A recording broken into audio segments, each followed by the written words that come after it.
Assalamualaikum. So in here I want to introduce to gravimetric analysis. Gravimetric analysis is a chemistry approach that measures the mass of a sample to determine how much of a specific component is present.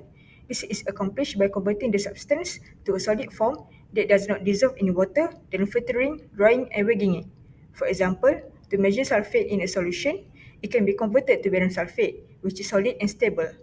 The mass of the solid is used to calculate how much sulfate was present in the original sample. This procedure is easy, does not require expensive equipment, and produces extremely accurate results, frequently with less than 0.2% error. Okay, next we move to the role of sodium sulfate in detergents and soaps. So the first one is purpose and function. Sodium sulfate acts as a filler or diluent. It means that it makes up the bulk of powdered detergents. This helps to reduce costs without messing with the cleaning power. It helps control product viscosity. In liquid soaps, it adjusts thickness so the product flows smoothly, not too runny and not too thick. It also to prevents caking in powdered detergents. In powders, it keeps the product dry and free-flowing, even in humid storage. No more chunky, useless detergent. So the second one is the concentration and control, where the most powdered detergents contain 10% to 60% sodium sulfate, depending on the brand and formula. High levels can reduce active ingredient concentration, where too much can be a problem. It dilutes the active cleaning agents like surfactants, reducing the detergent's effectiveness. This is also vital for quality and regulatory compliance, where the manufacturers must control the amount of sodium sulfate to meet the industry standards, ensure customer satisfaction, and also to comply with regulatory limits, examples such as safety and environmental impact. Now, let's move on to the theory of gravimetry analysis. Gravimetry analysis is based on the fundamental principles of stoichiometry and mass conservation. It is comparing the masses of two compounds containing the analyte.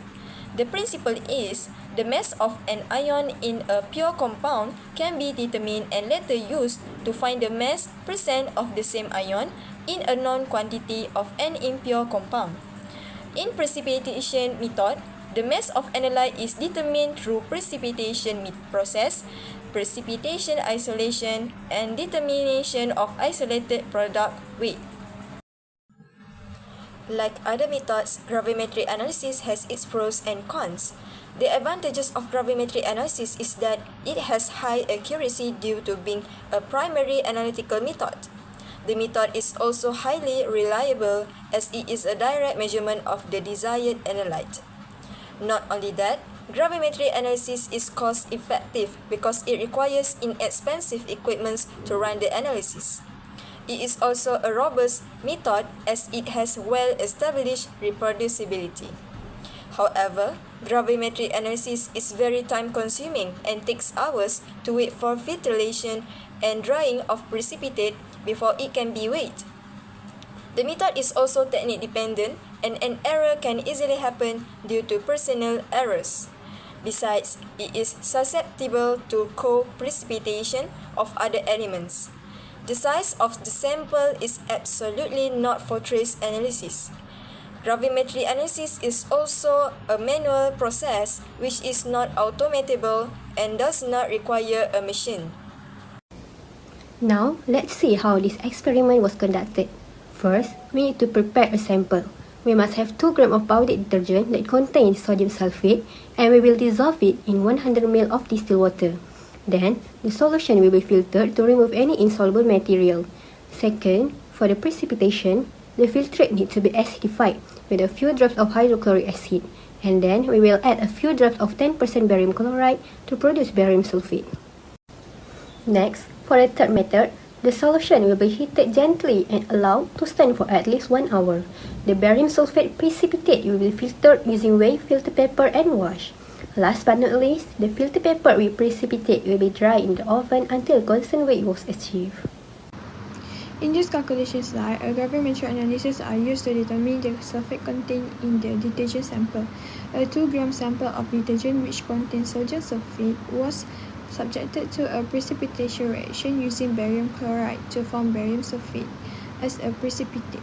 Following filtration and drying, the mass of the barium sulfate precipitate was recorded to be 3.781 grams. So the question is to calculate the percentage of sulfate in the sample of detergent.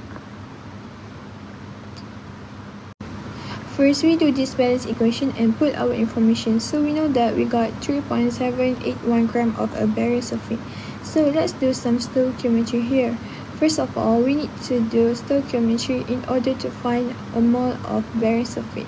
So 3.781 gram of barium sulfate was divided by molar mass of barium sulfate, which is 233.39 gram per mole. That's going to give us a 0.01620 mole of barium sulfate.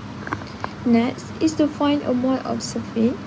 From the stoichiometry of the reaction, 1 mole of barium sulfate is contain 1 mole of sulfate. Therefore, the mole of sulfate present is also 0.01620 mole. After that, to obtain the mass of sulfate, we multiply the mole with the molar mass of sulfate, which is 96.06 gram per mole, and it will give us a 1.556 gram of sulfate. Finally, the percentage of the sulfate in the original detergent sample can be calculated by using this formula, where percentage of sample is equal to analyte divided by sample times 100%. So 1.556 gram is divided by 2 gram of sample times 100%, then we get 77.8% of sulfate in 2 gram of detergent. Okay, for the conclusion, gravimetric analysis provides a highly precise and dependable approach for measuring sodium sulfate in detergents and soaps. This approach accurately determines sulfate concentration by forming and isolating a stable, insoluble precipitate. Its modest instrumentation requirements and low relative error make it a valuable tool in both analytical laboratories and industrial quality control procedures.